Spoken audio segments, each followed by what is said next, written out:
For decades, forensic imaging has followed the same playbook: bulky systems, complex workflows, and tools that limit who can actually use them. But the reality is simple. Crime scenes don't wait, and neither should the technology that we rely on. So we asked a simple question: what if the most powerful forensic imaging tool was already in your pocket? Mo-Sho is a new way of thinking about forensic light. Not a smaller version of what came before, but a complete rethink.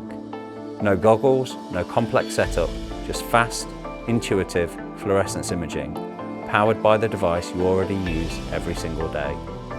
From frontline policing to high-throughput laboratories, to the next generation of forensic scientists.